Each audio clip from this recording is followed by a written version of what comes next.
화면에다가 제가 항상 이렇게 연필을 이렇게 그려 놓거든요. 그래서 저희 딸이 이제 키를 이제 잴 데가 없으니까 하얀색 이제 벽지에다가 이렇게 연필을 이렇게 그려가지고 키를 재거든요.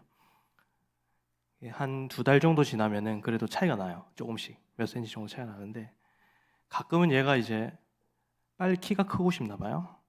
하루에도 몇 번씩 이제 재달라고. 그래서 재다가 변화가 없으면 실망해서 돌아가고, 또 그 다음날 와가지고 한 번 더 재달라 그러면 또 돌아가고, 그런 모습을 보면서 나의 모습과 같다는 생각이 들었어요. 왜냐하면 사역에 한 해가 또 지나가고 있는데 나는 얼마나 컸을까? 나는 얼마나 자랐을까? 나는 얼마나 성장했을까? 라는 질문에 나도 실망하며 돌아가는 그 딸과 같은 마음으로 난 또 제자리 걸음이네 라고 하는 실망감이 들 때가 많기 때문에 그렇습니다. 가족끼리 근처에 놀이동산을 간 적이 있습니다. 그래서 그 놀이동산에 가면 저희 딸이 그 놀이동산을 놀이기구를 너무 타고 싶은데 제한이 있어요. 왜냐하면 이렇게 직원들이 키재기 막대기를 탁 들고 있어요. 그래서 여기를 통과하는 여기 넘어야지만 갈 수 있다.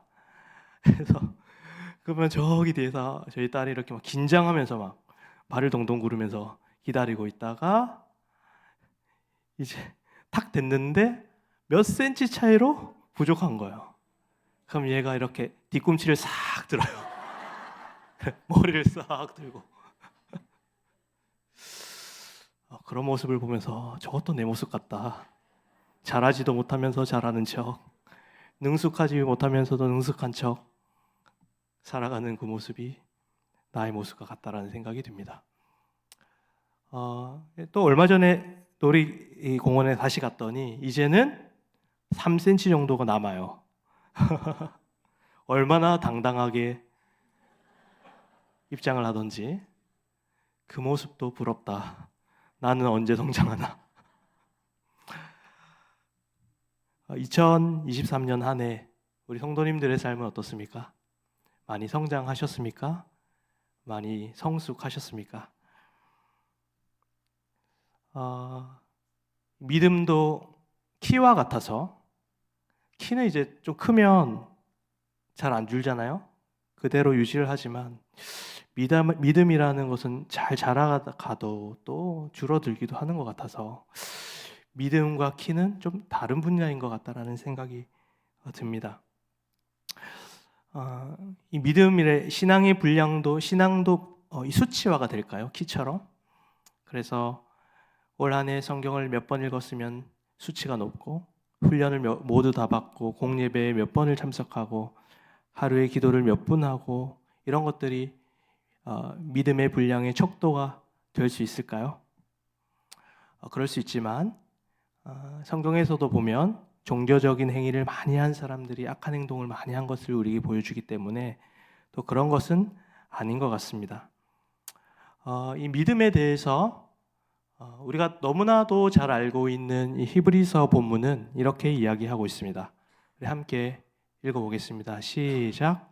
믿음은 바라는 것의 실상이요 보이지 않는 것들의 증거니. 성도님들은 이 말씀의 의미를 이해하십니까? 저는 잘 이해가 안 되더라고요. 그래서 나름대로 이 말씀을 붙들고 원어도 찾아보고 제 나름대로 의역해서 받아들인 것은 이것이었어요. 그러니까 바라는 것의 실상이다라고 하는 것은 내가 간절히 원하는 것이 실제화되는 것이다 라는 표현이에요. 그러니까 우리가 하나님 나라를 너무나 원하면 그 하나님 나라를 실제화시켜내는 것이 믿음이다라고 하는 것이죠.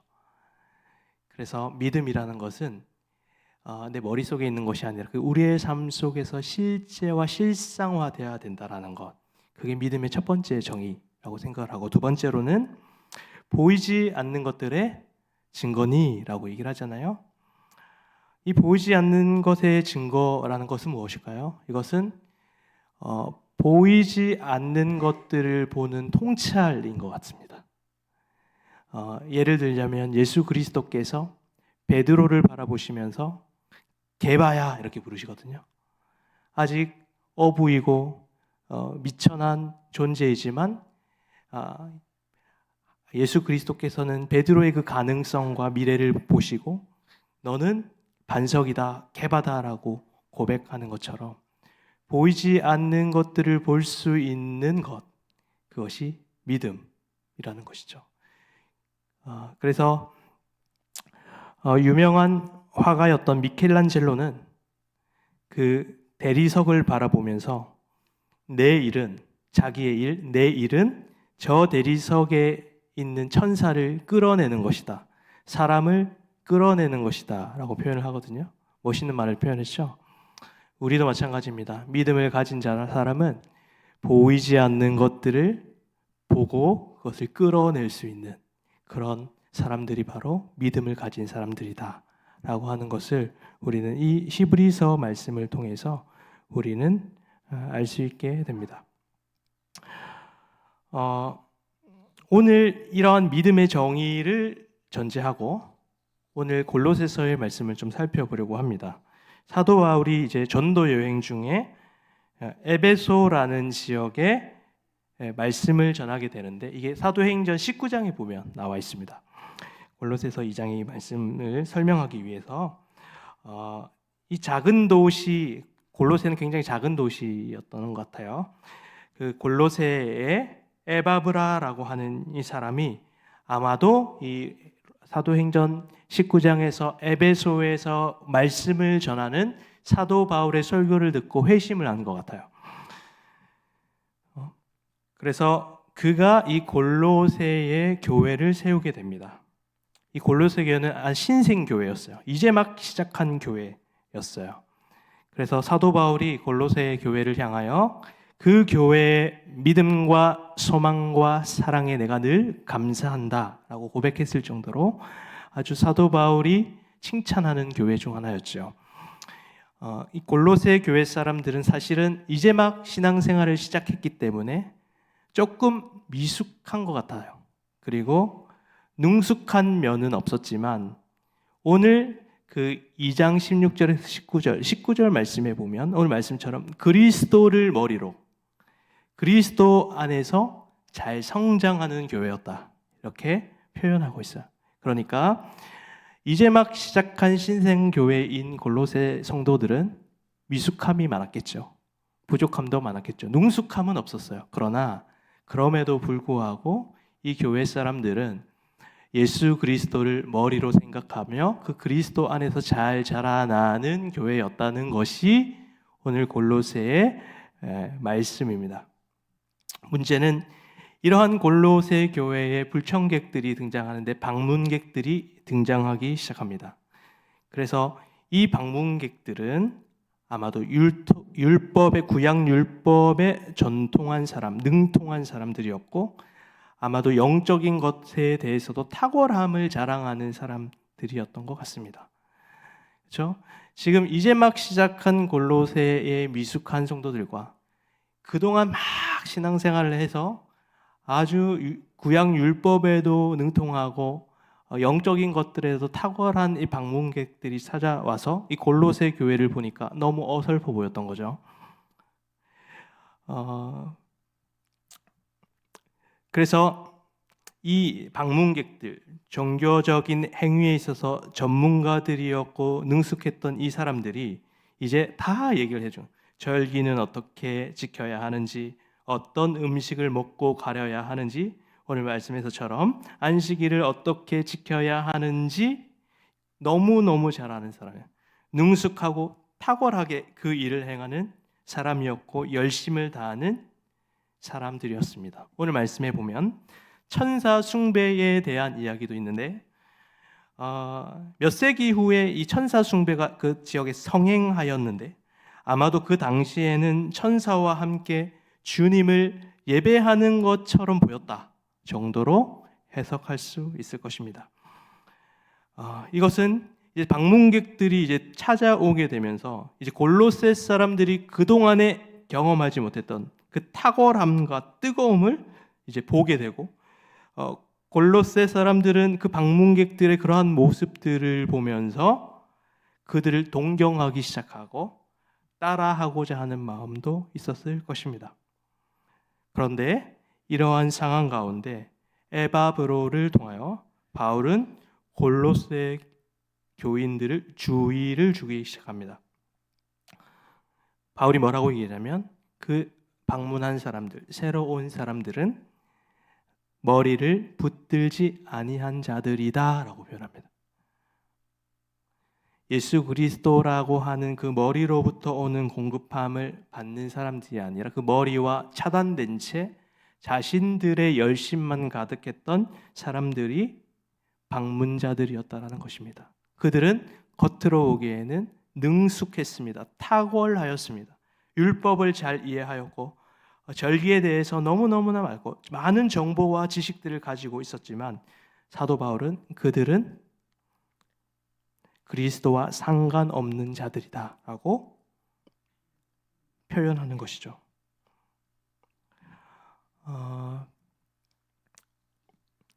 그래서 저는 오늘 익숙함과 성숙함이라는 단어로 오늘 말씀을 좀 더 선명하게 살펴볼 건데, 먼저 이 익숙함이라는 단어는 이제 국어사전을 찾아봤더니 이런 이야기입니다. 함께 읽어보겠습니다. 시작. 어떤 일을 여러 번 하여 서투르지 않은 상태에 있다. 두 번째 시작. 어떤 대상을 자주 보거나 겪어서 처음 대하지 않는 느낌이 드는 상태에 있다. 그냥 반복되는 느낌이죠. 익숙함이라는 것은. 자, 그 다음에 성숙함이라는 단어는 좀 다릅니다. 함께 읽어보겠습니다. 시작. 사전적으로 몸과 마음이 자라나서 완전하여지는 것. 그러니까 이 표현을 좀 빌리자면 오늘 본문에 의하면 사도 바울은 능숙하게 종교적인 일을 하는 사람들을 성숙하다 이렇게 표현하지 않습니다. 굉장히 능숙하지만 그들은 머리 대신 예수 그리스도와 붙어 있지 않았기 때문입니다. 반대로 겉으로 보기에 미숙해 보였던 골로새 사람들을 향하여서는 그들은 그리스도께 붙어 있는 사람, 즉 성숙한 사람이라고 표현합니다.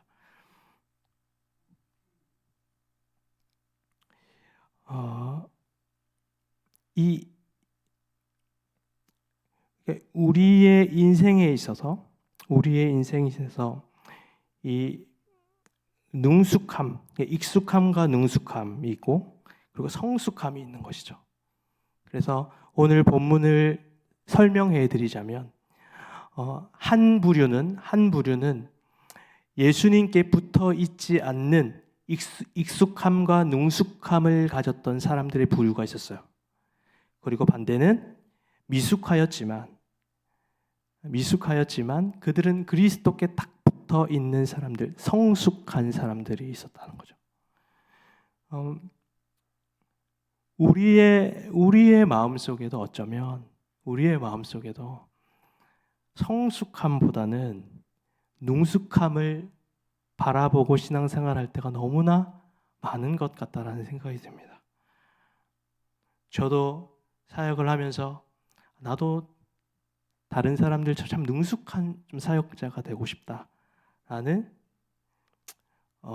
생각을 많이 가졌습니다. 그래서 내가 많이 능숙하고 잘하고 탁월해서 성도님들에게 좀 인정 많이 받고 싶고 칭찬받는 사역자가 되고 싶다라는 생각이 많은데 그런 생각을 가지는 그 마음 깊은 곳에는 머리 대신 그리스도와 연결되지 않는다라는 생각이 많이 들었어요.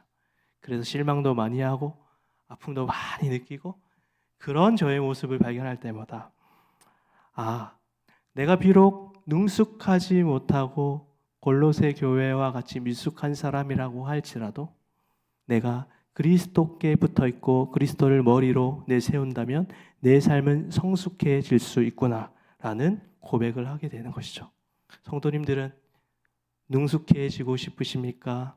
성숙해지고 싶으십니까?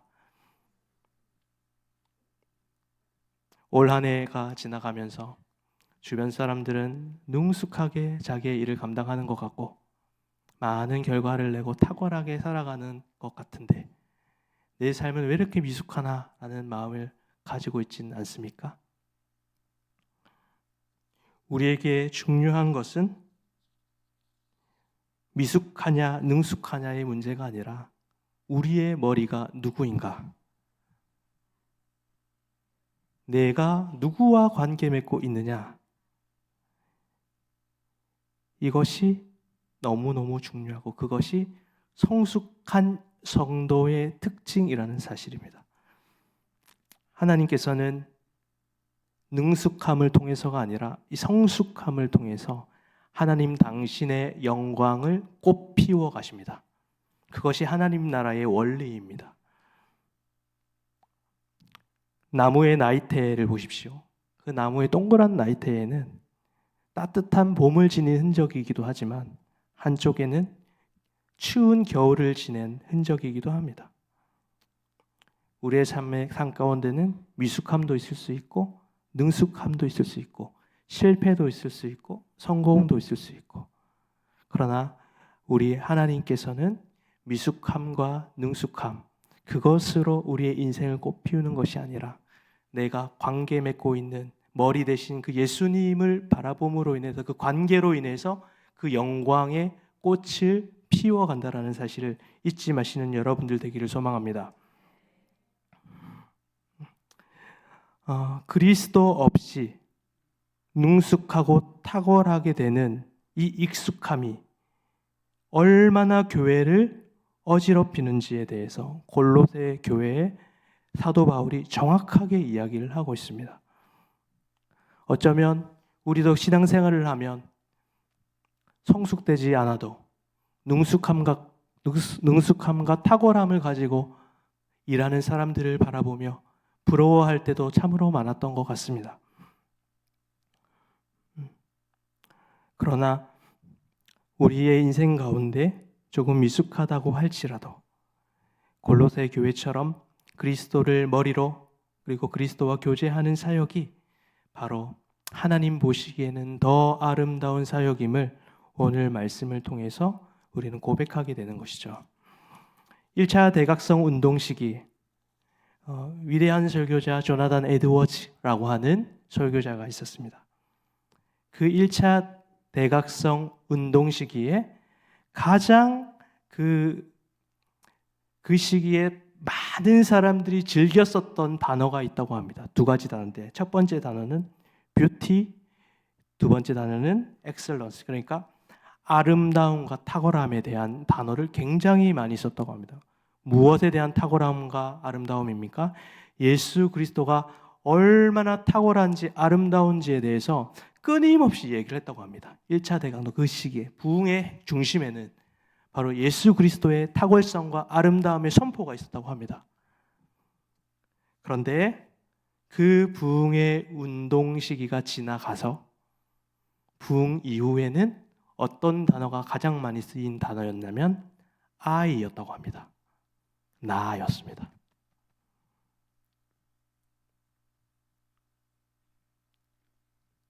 우리의 삶을 돌아본다면 우리의 삶이 성숙해질 수 있는 것은요, 늘 그리스도의 탁월성과 아름다움에 대한 고백이 우리의 삶에 넘쳐나야 한다는 것입니다.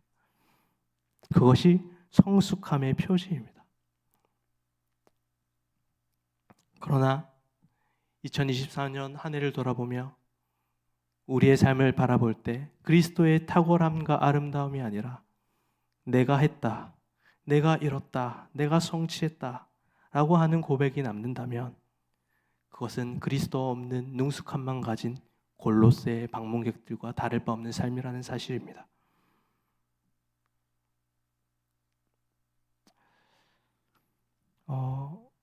제가 최근에 신학을 공부하는 한 지인을 만나게 되었어요.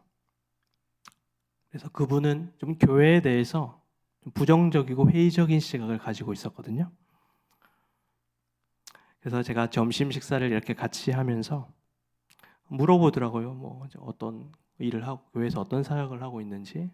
그래서 저희 제 고등부 사역을 하고 있고 고등부에 대한 이야기를 좀 해주면서 우리 고등부 아이들이 좀 힘든 아이들이 있고 어떤 아이는 약간의 장애를 가지고 있는 아이도 있고 이혼 가정도 있고 조부모 가정도 있고 자퇴한 아이도 있고 그런데 참 놀라운 게 그런 아이들이 많이 있음에도 불구하고 이렇게 아무렇지 않게 자연스럽게 공동체 안에서 살아간다. 그걸 보면서 나는 이게 교회의 모습이구나라는 걸 느낀다라고 얘기를 해요. 곰곰이 그냥 듣고 있더라고요. 근데 갑자기 저에게 한 통의 전화가 걸려왔는데 우리 교회 장로님의 전화였어요. 목사님, 목사님 교구에 있는 집사님, 어려운 집사님 저희가 돕고 싶습니다. 정보 좀 주세요. 이렇게 막 얘기를 하는. 그리고 전화를 끊었더니 물어보는 거예요. 누구한테 전화 왔느냐? 우리 교회 장로님께서 전화가 오셔서 어려운 집사님 도와주신다고 하는 전화였어요. 그러니까, 그러냐고. 그리고 전화를 끊었는데 또 전화가 왔어요. 그때 전화 그렇게 많이 왔어요. 한 권사님으로부터 전화 왔어요. 목사님, 네, 우리 교구에 있는 집사님을 도와주기 위해서 우리 권사회에서 플로잉 하기로 결정을 했습니다. 계좌번호 불러주세요. 전화 끊었어요. 무슨 일이에요? 아니 갑자기 여기 플로잉을 해준다고 전화가 오셨네? 그랬어요. 이 형제님이 조금 생각이 이렇게 많아지는 것 같았어요. 그래서 점심을 먹고 그 형제님은 공부하러 갔어요. 그리고 그 형제님에게 카톡이 왔어요. 네, 그 형제님이 교회에 대해서 부정적으로 생각하시던 형제라고 했잖아요. 그 형제가 이런 얘기를 하더라고요. 자기가 지금 수업 시간에 점심을 먹고 나서 갔더니 수업 시간에 교회론에 대해서 배웠대요. 교회론에 대해서 배우는데 그 수업 내용이 너무 뜬구름 잡는 소리였대요. 이게 무슨 교회론인가. 그리고 성찬에 대해서도 배우는데 이 성찬식에 대한 것도 너무 형식적이고 개념적이었다라고 하더라고요. 근데 그 공부를 하는 가운데 갑자기 이건 성령께서 역사하신 것 같아요. 갑자기 우리 교회 이야기들이 바바바바박 생각이 나더래요. 그러면서 그 자리에서 눈물을 팍 쏟고 울었대요. 오열하셨대요. 그러면서 하신 얘기가 이게 교회구나. 그리고 그렇게 성찬이라는 게 형식을 갖추고 하는 것만이 성찬이 아니라 정말 예수 그리스도를 머리로 하여서 예수 그리스도 피와 살을 함께 나누고 그렇게 물질로 이렇게 흘려보내는 것도 우리가 말하는 그 플로잉이 성찬이라고 표현을 하더라고요. 이 플로잉이 성찬이 될 수 있구나. 성찬에 대한 형식은 없지만 플로잉이라는 게 성찬의 성숙이구나 라는 생각이 들었어요. 사랑하는 성도 여러분, 우리 교회를 보시기에 미숙함들이 있을 수 있습니다. 그러나 확실한 한 가지 사실이 있다면 우리 교회는 성숙해져 가고 있다는 사실입니다.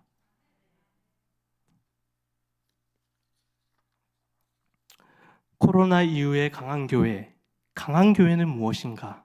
라는 고민을 했을 때 강한 교회는 능숙해지는 교회가 아니라 성숙해지는 교회라는 것을 저는 오늘 본문을 통해서 이 말씀을 통해서 알게 되었습니다. 우리 교회가 능숙한 교회를 넘어 성숙한 교회가 되기를 원합니다. 우리 교회의 예배 사역이 능숙하기보다 성숙하기를 원합니다. 우리 교회 훈련 사역이 능숙하기보다는 성숙하기를 원합니다. 섬김의 사역이 능숙하기보다 성숙하기를 원합니다. 참여 사역이 나눔 사역이 성숙하기를 원합니다. 우리의 가정 사역이 우리의 직장에서의 삶이 우리의 모든 관계가 예수 그리스도를 머리로 자라나는 그 익숙함과 능숙함을 넘어 바로 성숙되는 사역이 되기를 원합니다. 그래서 우리의 모든 사역 가운데 그 성숙함의 표지인 예수 그리스도의 탁월함과 아름다움이 선포되었으면 좋겠습니다. 그래서 우리가 우리의 삶에서 내가 남는 것이 아니라 뷰티풀 엑셀런스, 예수 그리스도의 아름다우신과 탁월함을 날마다 고백할 수 있는 그런 아름다운 교회, 성숙한 교회가 되기를 소망합니다. 우리 함께 찬양하며 나아가시겠습니다.